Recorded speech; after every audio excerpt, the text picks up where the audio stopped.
नमस्कार, मैं हूं रियाज और आप देख रहे हैं मून सिटी न्यूज। आज कटिहार के अरगरा चौक स्थित श्री श्याम खाटू मंदिर के प्रांगण में विश्व हिंदू परिषद बजरंग दल के तत्वाधान में धर्म रक्षा निधि कार्यक्रम का आयोजित किया गया, जिसमें मुख्य अतिथि के रूप में एशिया के जाने माने डॉक्टर पद्मश्री संगठन के राष्ट्रीय अध्यक्ष डॉक्टर RN सिंह जी उपस्थित रहे। साथ ही विश्व हिंदू परिषद बजरंग दल के संयोजक अनीश सिंह, पवन कुमार सहित सैकड़ों कार्यकर्ता उपस्थित रहे।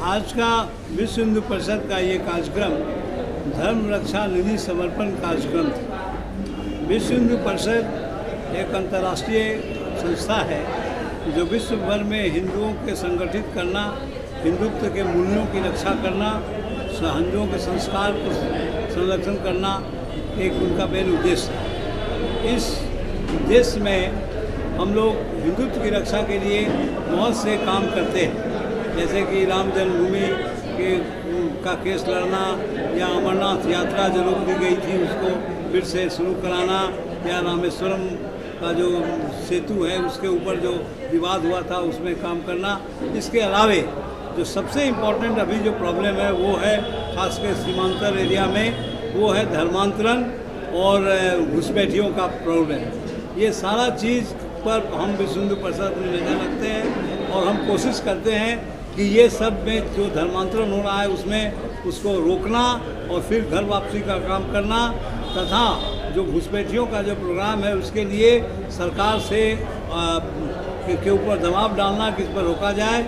और साथ साथ एक हम लोगों का अभी जो विचार है वो ये है कि विश्व हिंदू परिषद चाहती है कि भारतवर्ष में जो मठ मंदिरों और का जो कंट्रोल सरकार ने रखा है उनको फ्री किया जाए और वहाँ के लोकल मंदिरों को, लोकल समितियों को दिया जाए, ताकि मंदिर का जो आय है उससे लोकल एरिया में डेवलपमेंट हो।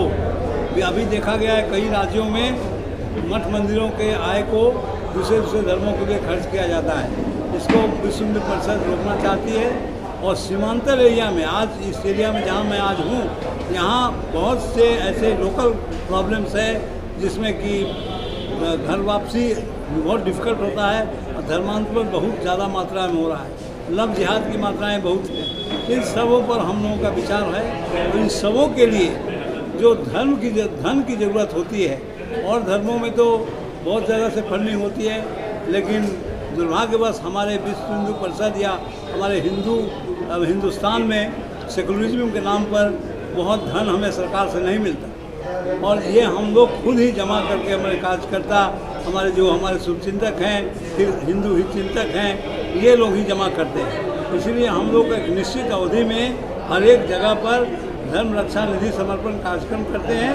उससे जो धन संग्रह होता है उस संग्रह से हम लोग अपना ये प्रोग्राम करते हैं। हम लोग के प्रोग्राम में जो सबसे ज़्यादा इम्पोर्टेंट प्रोग्राम है वो है सेवा कार्य। और सेवा कार्य इसलिए किया जाता है कि दूसरे धर्म वाले सेवा कार्य करके, स्कूल खोल करके, अस्पताल खोल करके गरीब जो अशिक्षित हैं उनको प्रलोभन करके धर्मांतरण कराते हैं। इन सब का जब तक काउंटर नहीं होगा हम लोग कर नहीं पाएंगे। इसीलिए विश्व हिंदू परिषद के जो भी नेता हैं, हम लोग का एक ये प्रोग्राम चलता है धर्म रक्षा निधि समर्पण कार्यक्रम। आज कटिहार में उसी का हुआ। अभी आपने देखा कि यहाँ के कार्यकर्ता निधि समर्पण करके एक थैला हमको प्रेजेंट किए, जो यहीं के कार्य में लगाने के लिए उनको दे दिया जाता है, ताकि वो यहाँ के घर वापसी प्रोग्राम या धर्मांतरण रोकने के प्रोग्राम, सेवा कार्य के प्रोग्राम, ये सब काम में उसको खर्च कर सकें।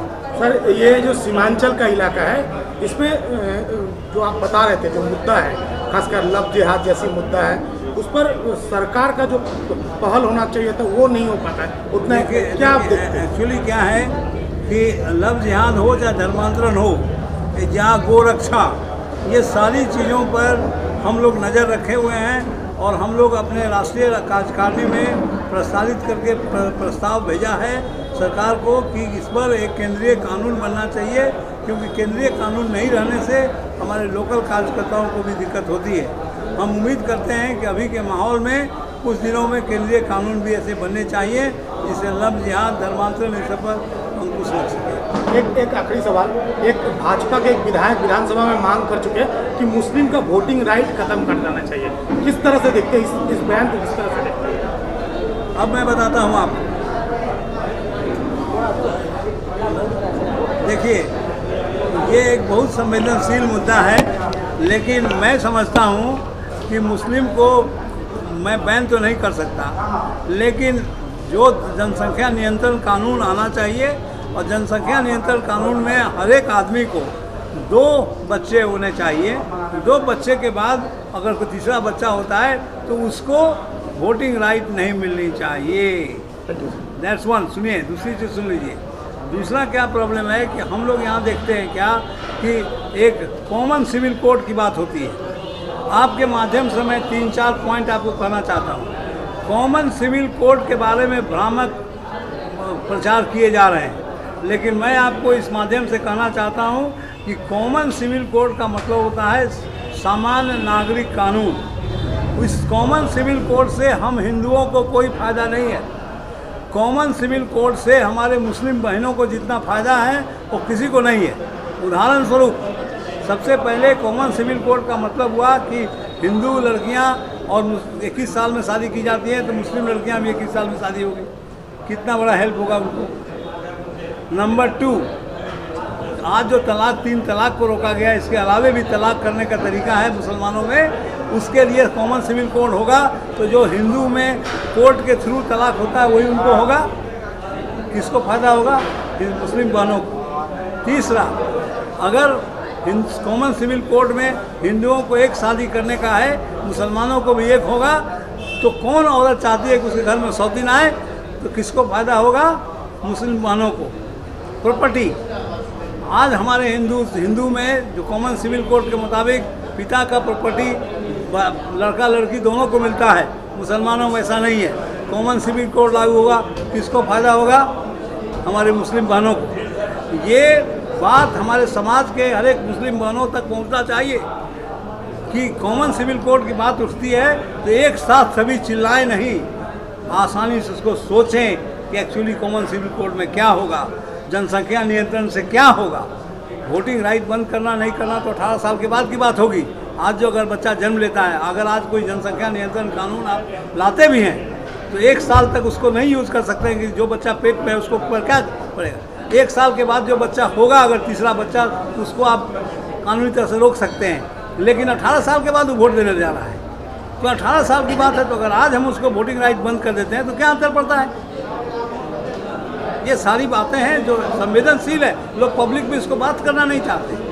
तो मैं आपके माध्यम से आज बताना चाहता हूँ कि कॉमन सिविल कोड पर जब बात उठती है तो सभी लोग कतराते हैं, सभी पॉलिटिकल पार्टी कतराते हैं, लेकिन आज कॉमन सिविल कोड से हमारे मुस्लिम बहनों को जितना फ़ायदा है, हमारे हिंदू भाइयों बहनों को नहीं।